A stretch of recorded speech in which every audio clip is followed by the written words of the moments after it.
আসসালামু আলাইকুম। অবশেষে বন্ধুরা বাংলাদেশ ইমার্জিন দল ইন্ডিয়ান ইমার্জিন দলকে হারিয়ে ফাইনালে বাংলাদেশ এ দল। কিন্তু বাংলাদেশ যে অসাধারণ খেলা খেলছে বন্ধুরা, সেটা বলার মতন না। অবশেষে ম্যাচটা কিন্তু সুপার ওভারে গড়ায়, সেখানে বাংলাদেশ ম্যাচটা জিতে যায়। যদি আকবর আলী রান আউটটা মিস না করতো তাহলে সুপার ওভার গড়ায় না, বাংলাদেশ এমনি জিততে পারে। ইয়াসির আলী রাব্বি দুইটা ক্যাচ মিস করে। তবে আমাদের ওপেনিংয়ে হাবিবুর রহমান সোহান, তার যে ব্যাটিং এবিলিটি অসাধারণ ভাই, দেখবার মতো। খেলাটা আমি পুরাটাই দেখছি, আমার কাছে খুব ভালো লাগছে। এই ছেলেটার ভবিষ্যৎ অনেক লম্বা, সে বাংলাদেশকে ভালো সার্ভিস দিতে পারবে। তো জিসান আলম সে কিন্তু ভালো শুরু করেও চেষ্টা করতে পারে নাই।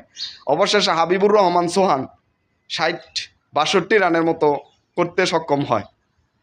আর বাংলাদেশের শেষ দিকে এসে বাহাতি অলরাউন্ডার মেহরাব হোসেন 5-6টা ছক্কা মারে বন্ধুরা, একবারে 28 রান নিতে সক্ষম হয়।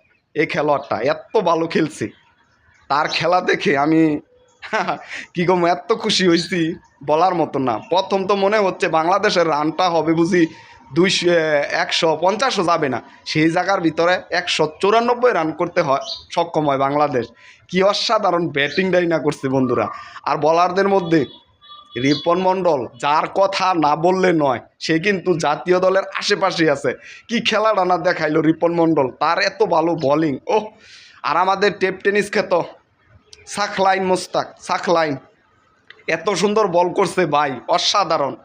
যে বাংলাদেশ যে টিমটা খেলতে গেছে ইমার্জিন যে দলটা, এ দল তারা শিরোপা জিতার যোগ্য। আর ফাইনাল তো তাদের খেলাই দরকার ছিল, কারণ এই দলটার মধ্যে সব তারকা প্লেয়ার বন্ধুরা আছে। কাজে আমরা আশা করব বাংলাদেশ যেন ফাইনালটা জিতেই দেশে ফিরে। কিন্তু নেতৃত্বে কিন্তু আছে আকবর আলী, যার ক্যাপ্টেন্সির কোনো ভুল নাই, মানে কোনো কথা হবে না। এত সুন্দর ক্যাপ্টেন্সি করে সেও কিন্তু জাতীয় দলের আশেপাশেই আছে। তাকে জাতীয় দলে এই মুহূর্তে আমরা দেখতে চাই। আর বাংলাদেশের যে খেলোয়াড়, সবাইকে আমি ধন্যবাদ জানাই। তারা এত সুন্দর একটা খেলা উপহার দেওয়ার জন্য শুরু থেকে শেষ পর্যন্ত বাংলাদেশ চেষ্টা করে গেছে এবং সেই সফলতা বাংলাদেশ পেয়েছে। আর বন্ধুরা সবাই বাংলাদেশকে কিন্তু সাপোর্ট করবেন, আর বাংলাদেশের পক্ষে থাকবেন, আর বাংলাদেশকে বেশি বেশি সাপোর্ট করবেন। আর পাকিস্তানের সাথে আমরা ইনশাল্লাহ ম্যাচটা জিতবো এবং ফাইনাল জিতে আমরা দেশে ফিরব ট্রফি নিয়ে।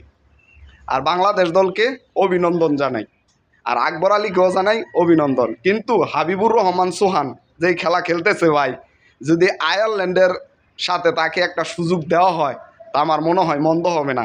যেহেতু আমাদের সামনে ওয়ার্ল্ড কাপ আছে, T20, সেই চিন্তা মাথায় রেখে যদি বাংলাদেশ টিম তাকে একটা সুযোগ দেয় ম্যানেজমেন্ট, তাহলে সেটাও খারাপ হবে না, ভালো হবে।